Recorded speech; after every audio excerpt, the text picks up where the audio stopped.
नमः शिवाय। मैं हूं ज्योतिष पंडित दीपक दुबे और उपस्थित हूं आपके साथ राहु केतु के होने वाले राशि परिवर्तन को लेकर। क्या होगा, इनका प्रभाव करेंगे, इसके ऊपर चर्चा। लेकिन उससे पहले बता दूं अपने दर्शकों को कि जो यह राशि परिवर्तन मैं बताने जा रहा हूं, यह लग्न राशि पर आधारित है। इसके लिए चंद्र राशि, नामाक्षर या सूर्य राशि इत्यादि को आधार ना माने, बल्कि अपनी लग्न राशि को माने। दूसरा, यह सामान्य आधार पर ही होता है। वास्तविक परिणाम आपकी कुंडली की स्थिति, दशा, अंतरदशा, प्रत्यंतर दशा और परमानेंट कुंडली में ग्रहों की क्या स्थिति है उसके अनुसार जो है वो निकल पाएगी। तो कोई बहुत बड़ा डिसीजन लेना हो तो केवल इस गोचर परिणाम को सुन करके ना लें, बल्कि आप अपनी कुंडली का विश्लेषण कराएं, उसके बाद किसी निष्कर्ष पर पहुंचें। राहु केतु के गोचर के ऊपर चर्चा करूं उससे पहले मैं चाहता हूं कि इन दोनों ग्रहों के टेंडेंसी के बारे में, इन दोनों ग्रहों के बारे में थोड़ी सामान्य चर्चा कर लूं और फिर आपकी राशिफल बताऊंगा और उसके बाद मैं उपचार बताऊंगा कि राहु और केतु को शांत करना हो या राहु केतु को और प्रभावी करना हो या इनके शुभ परिणामों को प्राप्त करना हो, अशुभ परिणामों को कमज़ोर करना हो, तो किस प्रकार और क्या उपचार आपको करना चाहिए। तो इन पर विस्तार से हम लोग एक एक करके चर्चा करेंगे। सबसे पहले भी बात करेंगे कि राहु केतु का जो नेचर है, टेंडेंसी है, वो किस प्रकार का है, समझना होगा। राहु की जो टेंडेंसी है वो भ्रमित करने वाली है। राहु की का जो सबसे ज़्यादा प्रभाव होता है वो बुद्धि पर पड़ता है आपकी, और एक धुंध सा क्रिएट करता है। डिसीजन पावर को वीक करेगा, इरिटेट करेगा, कंफ्यूज करेगा, झुंझलाहट होगी। जिस भाव में होगा वहाँ से संबंधित कुछ न कुछ उलझने क्रिएट करता है। एक उलझन बनाएगा, आपको उलझा हुआ सा महसूस करेंगे। कुछ प्लस पॉइंट हैं राहु के, निश्चित ही प्लस पॉइंट हैं। प्लस पॉइंट ये है कि राहु कई बार अगर खराब नहीं है, या जैसे उच्च का हो गया, मिथुन का है, कन्या का है, बुध के कहीं प्रभाव में उच्च के बुध के साथ अगर बैठ गया हो और बुध उस समय वक्री ना हो, तो ऐसी स्थिति में यह जबरदस्त युक्ति बल भी देता है। जुगाड़ तकनीक जो आप देखते हैं, कई लोग बड़े जुगाड़ू होते हैं, मतलब बहुत कम चीज़ों में किसी भी परिस्थिति में उनको निकलना आता है। निश्चित ही राहु कहीं ना कहीं उनका बलवान होता है। और राहु कहीं आपको लाभ देगा, चाहे आर्थिक मामले में लाभ देगा तो भी युक्ति बल पर देगा। मतलब आपकी इतनी बुद्धि होगी कि आप हमेशा उसके जोड़ तोड़ में लगे रहेंगे, गुणागणित में लगे रहेंगे। कहीं पराक्रम बढ़ाएगा तो वहाँ भी आपके लिए युक्ति बल को ही मजबूत किया रहेगा, यानी दूसरों को कैसे परेशान करना है, दूसरों को कैसे हावी होना है, उस तरह की आपको युक्ति दे देगा। कई जगह पे नुकसान, रिश्तों के लिए ख़राब हो जाता है, क्योंकि आप बहुत युक्ति बल लगाएंगे तो रिश्ते डिस्टर्ब होते हैं। तो इसीलिए रिलेशनशिप के लिए, चाहे उच्च का बैठा हो, नीच का बैठा हो, किसी राशि में बैठा हो, रिश्तों के भाव पर जहाँ राहु बैठेगा वहाँ कुछ ना कुछ खराब कर देगा। उसी तरह शिक्षा में भी अधिकांश जगहों पर खराब करता है। शिक्षा वगैरह के मामले में कुछ जगह पर कहीं कहीं अच्छा प्रभाव देता है। जैसे मैंने कहा कि युक्ति बल बहुत देता है, तो कई बार एनालिटिकल पावर को इंक्रीज करता है राहु। तर्क शक्ति को भी बढ़ा सकता है, लेकिन अगर तर्क शक्ति शुभ प्रभाव में है तो आप अच्छा तर्क देंगे, बहुत प्रॉम्प्ट होंगे, एकदम हाजिर जवाब आप होंगे। लेकिन वही अगर बुरे प्रभाव में राहु हो गया तो लोग कुतर्क करने लगते हैं। आप देखेंगे कई लोग बहुत कुतर्क करते हैं। तो राहु का जो प्रभाव है वो ऊपरी सतह पर है, बहुत डीप नहीं है, दिमाग पर असर डालता है, उलझने क्रिएट करता है और भ्रम की स्थिति उत्पन्न करता है, चीज़ों को स्पष्ट रहने नहीं देता। तो या तो आपकी वही स्थिति हो जाएगी, सोच भी अस्पष्ट रहेगी, उलझा हुआ दिमाग जो है वो दे देगा राहु। केतु की स्थिति ठीक इसके विपरीत है। अच्छा, राहु का जो प्रभाव है वो धीमे धीमे है, मतलब वो उलझन, कोई चीज़ उलझी हुई है तो वो तो न इधर हो पाती है न इधर हो पाती है, तो लंबे समय तक उसमें फंसने की संभावना होती है। केतु का क्या है, केतु का दिमाग वाला हिसाब किताब नहीं है, केतु का दिल वाला हिसाब किताब है। वो क्या करेगा किसी चीज़ में, केतु में आवेश है, तेजी है, तीव्रता है। केतु में भोलापन भी है, लेकिन केतु में उग्रता भी है, तो असीम उग्रता है। इसीलिए केतु को मोक्ष प्रदाता कहा जाता है, क्योंकि केतु जो भी करेगा, केतु के प्रभाव में आदमी करेगा, वो दिल से करेगा, वो अच्छा करे चाहे बुरा करे। तो वो अगर भला करने वाला होगा तो अपनी जान देकर भलाई करेगा, बुरा करने वाला होगा तो जान ले भी लेगा। वो उलझन वाली चीज़ नहीं है केतु के साथ। आप मौसम से समझिए, एक उमस भरा मौसम है, एकदम इरिटेटेड है आप, मतलब न गर्मी लग रही है, ठंडा लग रहा है, पसीने से परेशान है, दिमाग उलझन में, वो राहु है। 45 डिग्री टेम्परेचर है, तेज लू चल रही है, वो केतु है। केतु का जो नेचर है वो विध्वंसक है, वो सृजन भी करेगा तो बहुत बड़ा करेगा और तोड़ेगा तो एकदम से तोड़ देगा। मतलब आप अभी सुबह आप 1 सेकंड, मतलब अभी आप बात कर रहे हैं और 1 सेकंड बाद कोई बड़ी घटना घट ली, समझिए केतु का इन्फ्लुएंस है वहाँ पर। राहु में न कोई जल्दी घटना इधर घटती है, न जल्दी उधर घटती है, उलझा के परेशान किया रहता है। तो राहु और केतु जहाँ भी जिस भाव में होगा उस भाव में बहुत या तो अधिकता ला देगा या बहुत कमी कर देगा। वहाँ की चीज़ों की महत्वाकांक्षा और इच्छाओं को बहुत ज़्यादा बढ़ा देता है, क्योंकि आदमी दिल से सोचता है तो एकदम उसी में डूब जाता है। इसीलिए राहु कई बार रिसर्च वगैरह के लिए बहुत अच्छा परिणाम देता है। राहु जो है शोध के मामले में बहुत अच्छा परिणाम देता है। राहु के कारण छठी इंद्रिय जागृत रहती है। आपको कई बार अगर राहु बहुत अच्छी कंडीशन में तो होने वाली चीज़ों का पूर्वाभास होने लगेगा, क्योंकि आप बहुत डीपली जा कर के चीज़ों को, मतलब आपका जो छठी इंद्रिय वो जागृत कर देता है। राहु को मोक्ष प्रदाता भी कहा गया है। क्यों? क्योंकि राहु बुद्धि से काम नहीं करता। परिणाम की चिंता राहु नहीं करता, केतु नहीं करता। केतु परिणाम की चिंता नहीं करता, जो है वो करेगा। तो कृष्ण की बात आ जाती है कि भाई कर्म फल की चिंता किए बगैर कर्म करो तो मोक्ष प्राप्त होगी, वो केतु कर देता है आपके साथ। तो केतु दिल से काम करता है, बुरा भी करेगा दिल से करेगा, अच्छा भी करेगा दिल से करेगा, इसीलिए केतु मोक्ष का प्रदाता हो जाता है। केतु जो है वो में इंटेंसिटी जाते हैं, जो भी होगी बहुत शीघ्रता से होगी, संभलने का मौका नहीं देता वो व्यक्ति को, अच्छा हो या बुरा हो। तो ये प्रभाव देगा। अब किस किस भाव में क्या प्रभाव देगा इसके ऊपर एक एक करके चर्चा करते हैं कि क्या प्रभाव देगा आपके राशि के ऊपर। लेकिन एक चीज़ मैं भूल गया, अभी राशियों की बात करूं उससे पहले एक महत्वपूर्ण सूचना आपको दे दूं, जानकारी कि जो राहु केतु का जो गोचर है, ये जो मैं बता रहा हूँ ये 17 मार्च से बता रहा हूँ। बहुत भेद है पंचांगों में, कई जगह 17 मार्च को गोचर बता रहे हैं, कहीं 12 मार्च को बता रहे हैं, कहीं 12 अप्रैल को बता रहे हैं, कहीं 17 अप्रैल को बता रहे हैं। अब ये होता है ट्रू और मीन जो निकालते हैं उसके कारण कि एक्चुअल में राहु कब ट्रांजिट कर रहा है या उसका औसत मान जो है औसत कब कर जाएगा राहु और केतु। तो इस कारण भ्रम की स्थिति उत्पन्न हो रही है। और इतनी टेक्नोलॉजी आगे होने के बावजूद मैं देख रहा हूँ कि अपनी डफली अपना राग अधिकांश लोग बनाए हुए हैं। दृक पंचांग को लीजिए, एस्ट्रोसेज को लीजिए, तो वहाँ पर जो ट्रू का है वो तो इक्वल है, लेकिन 12 से दिखा रहा है। लेकिन अब कुंडली आप बनाइए दृक पंचांग पे जाके और एस्ट्रोसेज पे, तो वहाँ राहु केतु को 17 मार्च को ही जो है वो तुला में और उसमें दिखा रहे हैं। फिलहाल जो मैं सॉफ्टवेयर यूज करता हूँ और जो मैंने अपनी चीज़ों से देखा है, समझा है, और दृक पंचांग वगैरह को देख करके और जगहों पर देख करके, वो 17 मार्च को मैं मान के चल रहा हूँ कि यह गोचर 17 मार्च से हो रहा है, राहु और केतु का गोचर मेष और तुला राशि में। तो यह सूचना देनी थी। अब बात करते हैं एक एक करके आपकी राशियों पर क्या होगा प्रभाव। अब वृश्चिक वालों की बात करते हैं। वृश्चिक लग्न जिनकी है, लग्न राशि वृश्चिक है, जन्म के समय वृश्चिक लग्न आपकी है, तो क्या प्रभाव होगा राहु और केतु के गोचर का। यहाँ राहु देव आ रहे हैं आपके 6ठे भाव में और केतु आ रहे हैं आपके 12 में। राहु की चर्चा कर ली जाए पहले। 6ठे भाव में राहु की टेंडेंसी, जैसे तो मैं देखता हूँ कई लोग कहते हैं कि 6ठे भाव में राहु राजयोग बनाते हैं। एक्चुअल में राजयोग इस दृष्टिकोण से तो जरूर बनाते हैं कि आदमी युक्ति बल पर समस्या से निकल जाता है, कर्ज से निकल जाता है, विवाद से निकल जाता है, झगड़े झंझट से निकल जाता है। लेकिन सवाल एक ये भी उठता है कि वो झगड़े झंझट में पड़ता क्यों है, कर्ज में पड़ता क्यों है। वही राहु देते हैं, तो वो देते निकालते रहते हैं। जैसे मैंने इंट्रो में बोला ना कि उलझन बना के रखते हैं, उलझा के रखते हैं कि जहाँ पे रहेंगे उससे संबंधित उत्पन्न भी करते रहेंगे, नष्ट भी करते रहेंगे। तो फ्री नहीं रखेंगे आपको, व्यस्त रखेंगे आपको। अननेसेसरी के लोग टकराते हैं। राहु की दशा अंतर दशा हुई तो बिना वजह के विवाद उत्पन्न होते हैं, छोटे छोटे, बहुत बड़ा नहीं होगा, जान नहीं जाती या कोई बहुत बड़ा उपद्रव नहीं होगा, लेकिन छोटी छोटी बिना वजह के पड़ोसी से उलझ गए, परिवार उलझ गए, सड़क पे उलझ गए, कार्यस्थल पे कुछ ना कुछ उलझन हो गई। कई बार आप नहीं उलझ रहे हैं तो लोग पीछे शिकायत कर रहे हैं, पीठ पीछे आपको को नुकसान पहुंचाने की कोशिश कर रहे हैं। गुप्त शत्रु भी राहु यहाँ पर दे देते हैं। तो हिडन एनिमी जो है वो हमेशा कुछ न कुछ बने रहते हैं और किसी न किसी दिन उनका कुछ न कुछ परिणाम आता है जो आपको डिस्टर्ब करता है।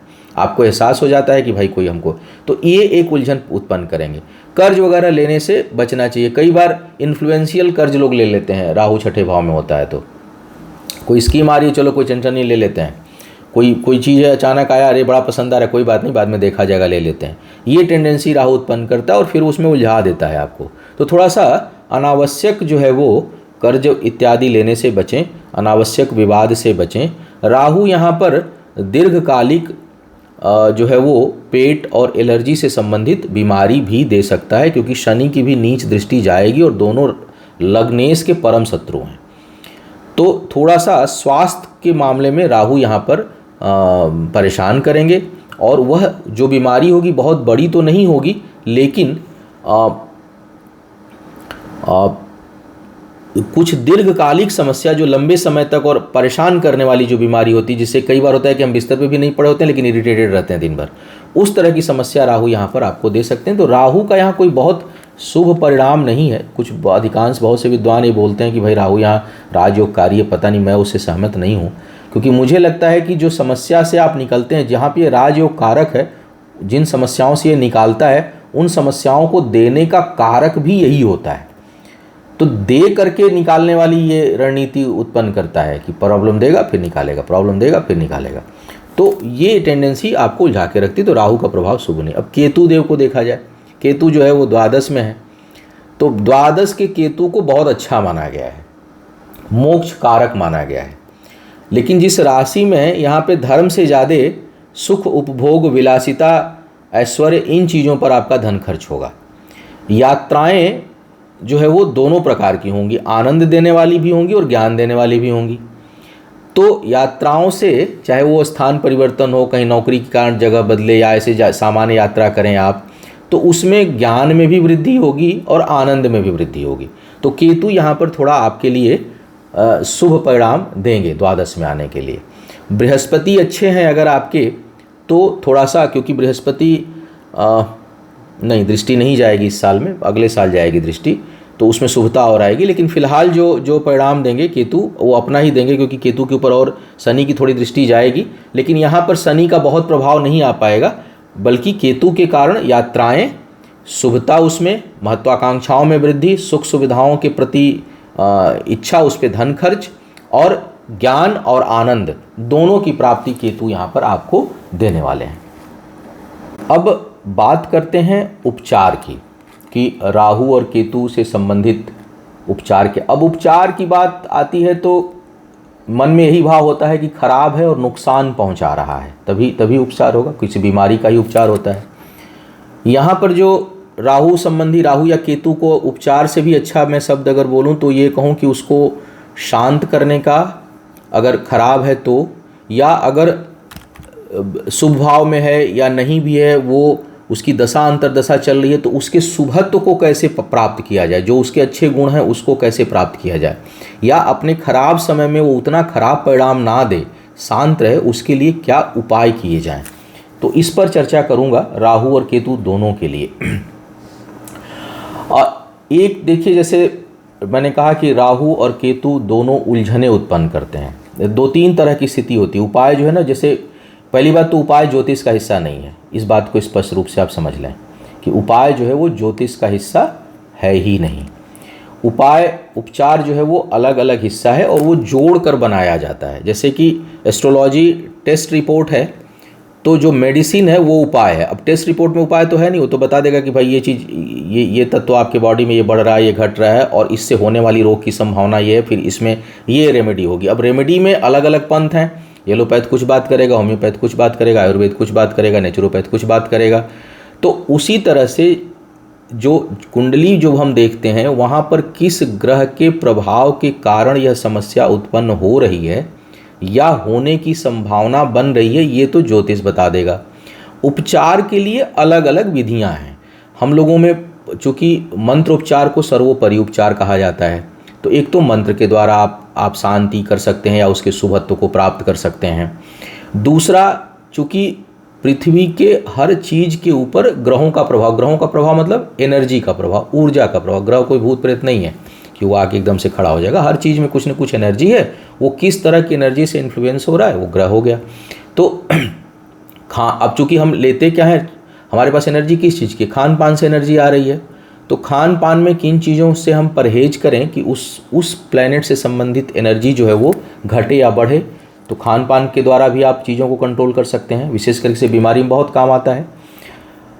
उसके साथ साथ हमारे पद्धति में दान को भी उपचार के रूप में बताया गया है। व्यक्तिगत रूप से दान को मैं उपचार उतना नहीं मानता। दान जो है वो अनुष्ठान का हिस्सा है। जब हम कोई यज्ञ तर्पण, कोई पूजा पाठ संकल्प लेकर के कोई चीज़ हम करते हैं तो उसके उपरांत जो है दान उसका हिस्सा होता है। तो राहु से संबंधित जब हम पूजा पाठ या कुछ करते हैं तो फिर उस समय राहु से संबंधित हमें दान क्या करना चाहिए वो हमें ध्यान में रखना होता है।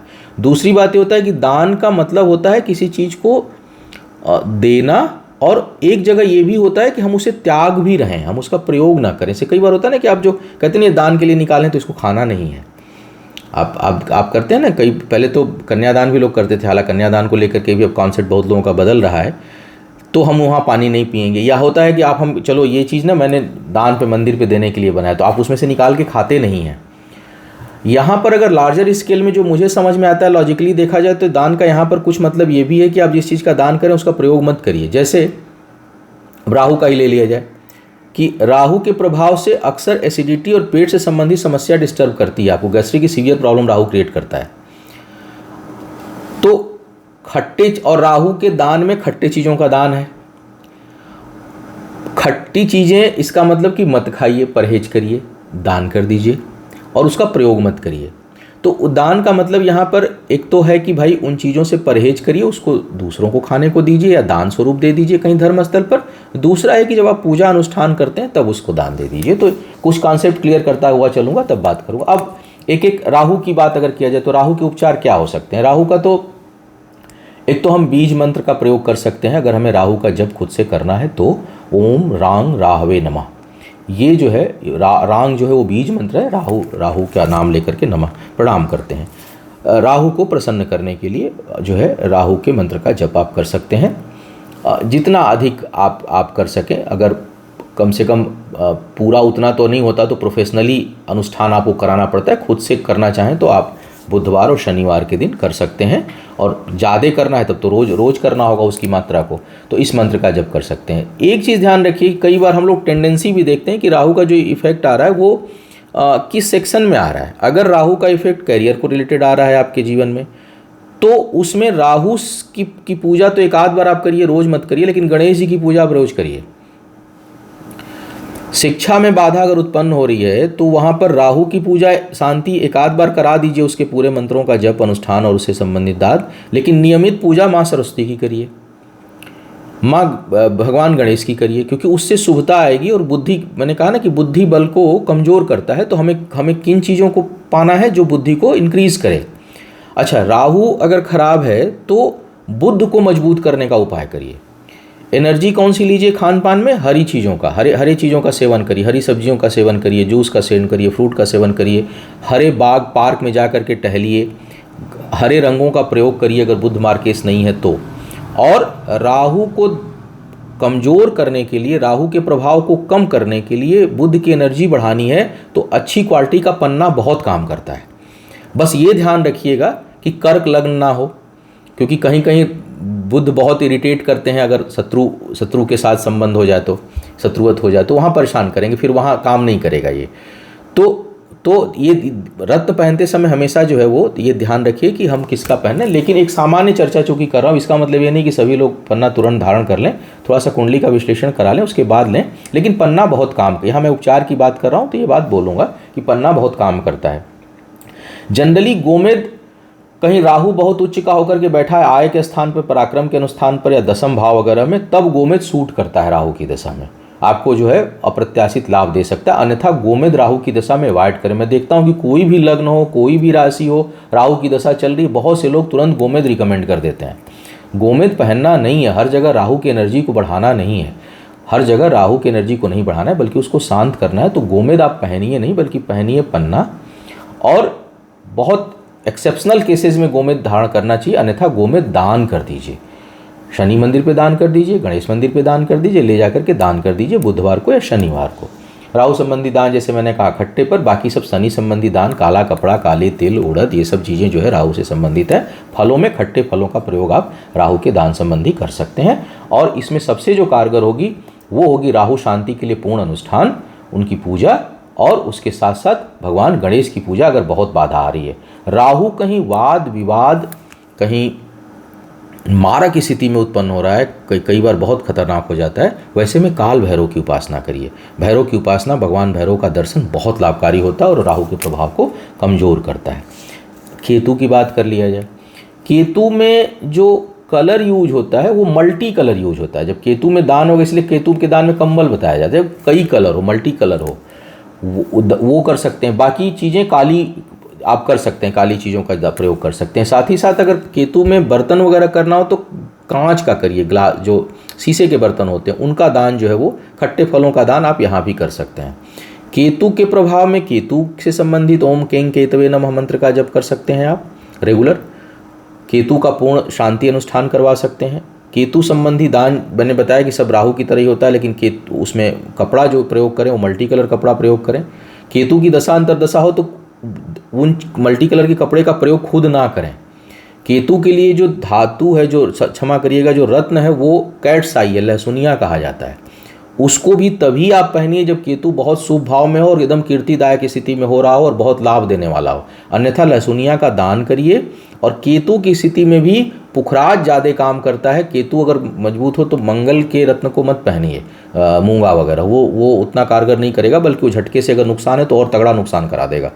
बल्कि शुभता उसमें आए उसके लिए पुखराज पहन सकते हैं, बशर्ते शुक्र की राशियाँ लग्न ना हो, मतलब तुला और वृषभ ना हो, और या शुक्र की दशा अंतर्दशा ना चल रही हो तो पुखराज आप धारण कर सकते हैं। इसके साथ साथ केतु की शांति के लिए केतु का अनुष्ठान और साथ में गणेश जी की पूजा, यहाँ भी गणेश भगवान की पूजा, क्योंकि केतु से अशुभ की आशंका होती है और बहुत तेज होती है, तो यहाँ पर शुभता देने वाले देवता की पूजा करनी होती है गणेश की। बहुत मारक, बहुत खतरनाक स्थिति हो रहा है तब देवी की पूजा और आराधना जो है आपके हित में काम करेगी। तो ये जो है आप उपचार इस प्रकार। और हाँ, राहु की दशा हो, केतु किसी भी ग्रह की खराब दशा हो, व्यसन से दूर हो जाइए, क्योंकि ये ऐसे ग्रह होते हैं कि ये या तो उलझा देंगे या उसकी चाहत को बहुत बढ़ा देंगे।